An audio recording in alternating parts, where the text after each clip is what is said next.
సమస్త సృష్టికి నీవే కర్తవు, పోషకుడవు, లయకారుడువు. ప్రభు, అయితే నాకు చిన్న సందేహం.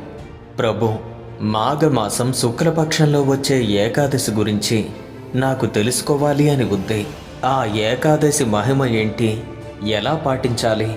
ఏ దైవాన్ని అర్చించాలి? దయచేసి వివరంగా చెప్పండి. ఇక ధర్మరాజు మాటల్లో ఆతృత చాలా స్పష్టంగా కనిపించింది. శ్రీకృష్ణ భగవానుడు ధర్మరాజు ప్రశ్న విన్న తరువాత తన ముఖంలో ఒక చిరునవ్వు విరిసింది.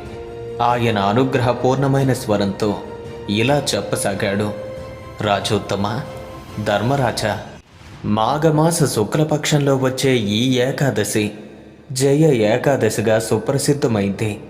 విను, ఈ ఏకాదశి సామాన్యమైంది కాదు. ఈ వ్రతాన్ని పాటిస్తే సమస్త పాపాలు బూడిదవుతాయి.